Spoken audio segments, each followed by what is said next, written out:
You guys are way too goddamn pessimistic. Or are you?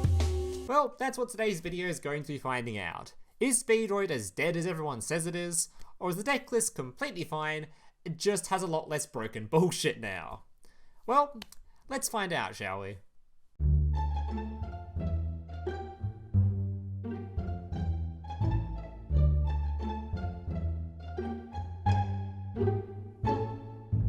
So here's today's deck list. Now just a reminder, before we get to the deck list, if you guys are enjoying today's video and want to see more content just like this in the future, especially if you're a returning viewer, so apparently about 35% of you watching this are even subscribed to the channel, meaning 65% of you haven't even subscribed yet. So if you guys are enjoying this kind of content, want to see more deck lists like this in the future, or more deck lists from me in the future, remember to like on this video and consider subscribing to the channel down below. Alright, let's jump into this deck list. So what exactly is new in Speedroid? Well, for you guys that have been living under a rock, I prepared earlier the ban list changes for you guys that didn't actually know what happened. So basically, first of all, there's been a pretty significant skill change for the Clear Wing skill that obviously Speedroid uses. Basically, now for the mill effect, it requires you to send one card from your hand to your deck, and you can only send specifically Speedroid Red Eye dice, which is obviously massive for the deck, because generally, at least most of the time, you were sending your Daiko deck. It was generally the better send, and in fact most people were playing 2 copies of this card in case you opened it in your hand, so you could still send one from the deck to the graveyard. So it's obviously a very significant change, and on top of that, there's also been another limit added, which currently isn't in the game yet, but will be in the game on the 24th, which has made it so that if you wanted to play this card, you'd have to cut a copy of your double Yo-Yo, which personally, I feel like at that point, you're getting very close to running not enough starters in the deck list, because obviously your main starter for the deck list is going to be your Terrortop, and of course this card can search for your Terrortop, so that's 4 starters. Then you have your 5 and your 6 starters, because these cards obviously also work as starters. You just send your dice to the graveyard, revive the dice, can still end on a crystal wing. So cutting one of these means you only have 5 left, which in my opinion it just feels so bad, it's not really enough. Also, cutting one of these would also mean you have, like, next to no follow-up in this deck list if your board gets removed. Because if your board gets removed and you haven't used your puzzle to add this card back to your hand, you just have not really anything left. It's just really hard to set up any kind of field from there without another copy of this card in the deck list, if you've already used one, that is. So I think cutting this card down to 1 would be... It just feels too bad. If you do want to do it, I think the only real reason you'd ever want to do it still is because it does technically potentially set up better end fields going first, but I think the downside of that is just less consistently doing so, and also just, yeah, no recovery whatsoever, so I wouldn't be going for that. As for the rest of the deck list, honestly, there's nothing different. I think I'm being a little bit spicy and playing a copy of the Harpie lady, but you don't even have to run this card if you don't want to. I just prefer to run it over playing the other Speedroid card. I know a lot of people play Canberra, how you pronounce this card, but I didn't really like the card too much, so I'm still playing Slash, don't have to run it. And the rest of the deck list, it's basically just very stock standard. You're playing your True Book, your True Lance, your True Back Row, whatever you feel like playing. Just obviously don't play IDP because it competes for the skills, so you can't actually play that card. But yeah, just very stock standard looking deck list with not a whole lot of difference from the previous variant. So without further ado, let's jump into some gameplay. So you'll get the picture rather quickly that we've obviously all been way too pessimistic about this deck list, because these replays should show you this deck list, it's far from dead. Obviously, it is going to be significantly weaker in that setting up that two negate end field of the Crystal Wing and the Clear Wing doesn't happen as often. In fact, it's kind of rare that it does happen now. But setting up just a Crystal Wing in regards to just like a couple of back row or whatever else you've got is still a very formidable end board that a lot of decks just cannot play through. So it's still going to be a very decent deck list. May not be top tier anymore, I'm not sure about that one. I wouldn't be surprised if it sneaks into tier 3, especially with a bunch of the other decks also being nerfed. But it's probably not going to be a like a tier 1, tier 2 super contender or anything like that anymore. But I wouldn't be surprised if it somehow sneaks its way into tier 3. Alright, so opponent's searching Sewer Poly, sending stuff and passing. Now I make a bit of a misplay here, because I completely forget that this Sewer Poly, it requires him to use his own monster on the field, because Hero doesn't have, or Duel Links doesn't use Sewer Poly in the same way that Master Duel does, where it's Sewer Poly's monsters on your opponent's side of the field. It can only do it for one of them, because he needs a hero for the targets if he's got in his deck list. So I start my play, then I realize, why didn't I just Forbidden Lance this thing at the start? So I just do it now. But yeah, I should have done this at the very start of the turn. There was no reason for me to hold it. So that meant the super play would be completely useless. It can't super play anything. He does need to use his hero monster specifically. We do have Mud Dragon in the game, but I'd be surprised if he had a Mud Dragon they prepared for me. Or if Mud Dragon even works versus this deck. I don't think it does. Alright, swapping out the Taketomborg, going my Daiko Duke. Charge Warrior, getting a card draw. There's a billion different plays I could have made here, but I just sort of went for the spiciest one. One that looked pretty spicy. Just because there's a billion ways to lethal here. This is the one I went for. And ending on my Clearling. Yeah, say what you want about this deck list, but this animation is clean. I hope all the Rush Duel animations are going to be as good as the recent Link's released animations. So really banger ones nowadays. Alright, signing back the dice, of course going into the Crystal Wing. And there's just lethal on field. Actually has a Veil for some reason. Veil in current year? I don't know about that one. Actually, a card is coming out. It's using battling boxes, right? So this dude, I'll be getting some play real soon. On to replay number 2. Yeah, so this deck is just setting up the Crystal Wing and a couple of back row. That is already good enough to win most of games. You don't actually need to end on the top tier field that was before. We're ending on the double negate. You're still going to have a good time with just standard, just Crystal Wing, couple of back row. And this deck list is, don't get me wrong, it's still able to set up that double negate. It's just particular hands are needed. It's not as easy as it was before. Alright, so had a bit of a bricky hand, but it's fine because it looks like he did too. So Terrortop searching for my Yoyo. Yoyo bringing back from the graveyard. Adjusting level, of course he has a Book of Moon, I have a Lance. He has another Book of Moon, I have another Lance. These replays are also going to be a bit of a showcase of Lance and why you should be playing this card. I think every single one of my replays I used this card. The true MVP of the deck.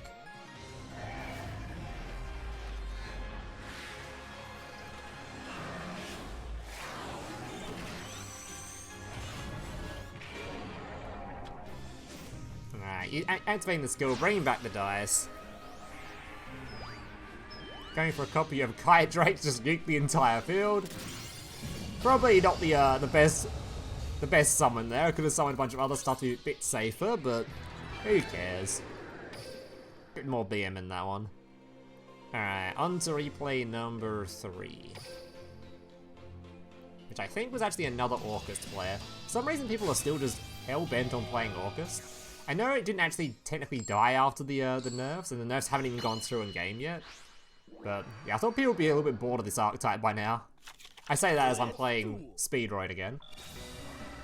Alright, again, a bit of a bricky hand, setting 3 and passing, but a Compulse, and I think a Lance and a Book is not exactly a bad hand. It's going to be putting his thing face down before going to the Link 2. You also notice with this particular hand that it was a sort of an awkward one, because you still have to grab the, you still have to put a card back on top of the deck list.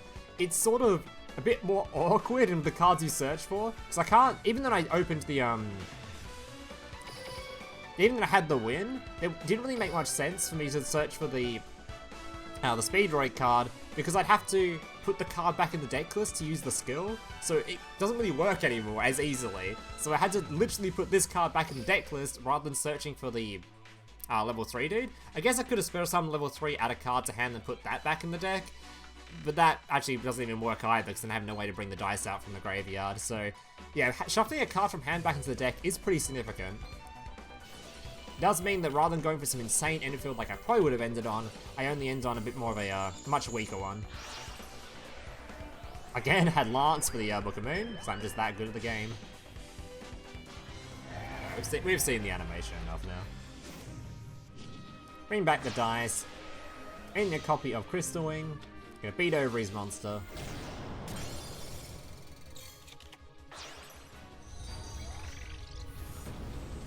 Going for his Link 1, summoning out the Link Karibo. Bombardment, special summoning from hand. I'm just going to put that thing back in his hand because he can't normal summon it. 3 effects for a bonus 300 life points. Absolutely insane. And yeah, he realized it was over. Alright, I think I'm up to number 4, right? So you probably noticed that this deck list does look significantly weaker because it's just not ending on as insane end fields as you're probably used to.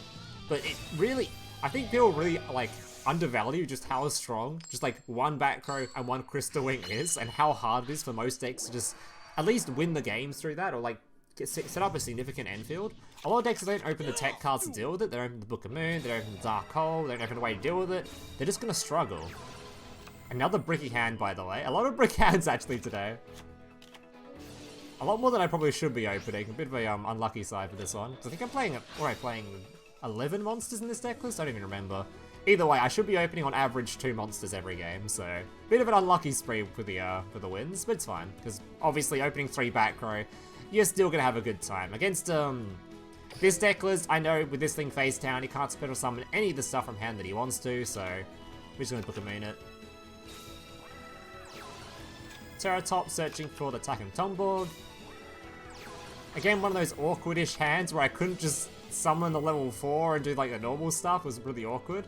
Although I did go for a bit of a spicier play than the last one, where I did search for I still searched for the Terrortop, and instead of using the skill to put this thing in the graveyard, I'm gonna use the Taketomborg to bring it out of the deck list. Is this better or worse than the other way? I don't know. Probably worse.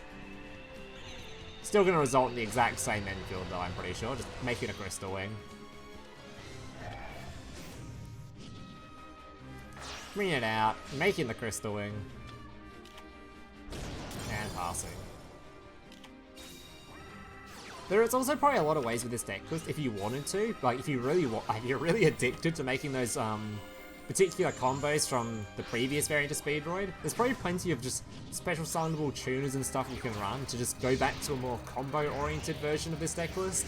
But in all honesty, it's probably better just to play it the way I'm playing. We just play a bunch of tech cards to make sure your crystal wing is safe. And even with brick hands, you can just chill on some back row anyway, so... Yeah, this guy had no chance. Tried to summon some stuff, we Book of Moons, we put the thing back in hand, it was just, yeah, it was doomed. Alright, up to number 5, I think, Scarf.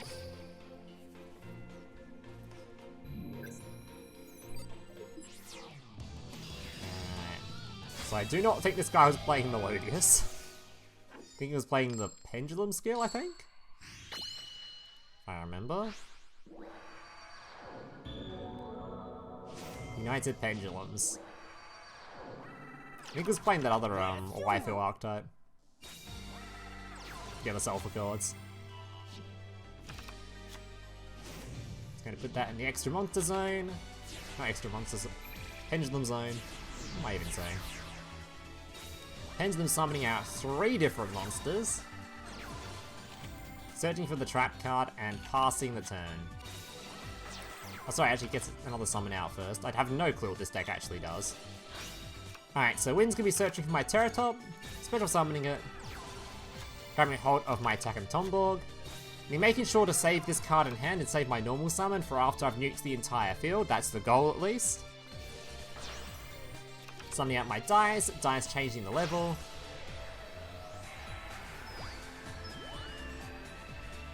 Yeah, I'd be very skeptical to cut the second copy of Yoyo. It's just too useful, man. It's another starter for the deck list. It just feels so wrong to cut it. And especially in favor of a tuner monster, you're not going to get as often anymore. And it removes all like potential follow-up for the deck list, so I don't know about that one. Unless you make the level 4 Synchro that adds the Speedroid monster from the graveyard back to hand, that's some follow-up as well, but I don't know. Anyway, summon the Kitedrake, going for the board nuke, finally going to use his trap card, but again, I'm just too goddamn good at this game, opening Forbidden Lance. Activate this thing's effect to my monster, does literally nothing. Apparently had a crackdown. Not sure why he didn't use the crack. I guess he couldn't because his entire field was full. Is this guy playing a crackdown in a deck list where it fills up the field basically every time you play it? Huh? Interesting, anyway. Summoning out your Clearwing. And that was an example, by the way, of where my hand still ended on the double Synchro monster. So it can still happen with this deck list, just not as often anymore. Alright, final replay. I think this is another example of ending on the two big Synchro monsters, I think.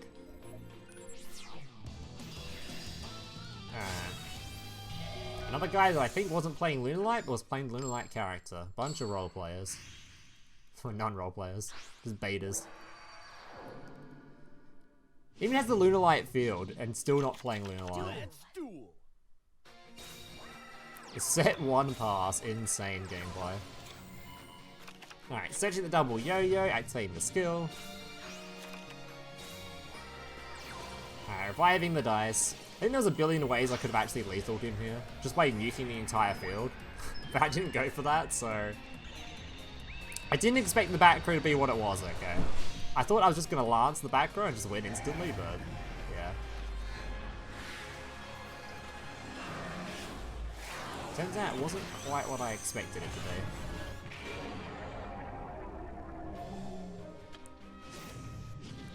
Reviving the dice, going for the level 8. Signing level 3, popping it out, and ending on the 2 negates. So another example of a hand that just ended on the 2 negates, just very standardly.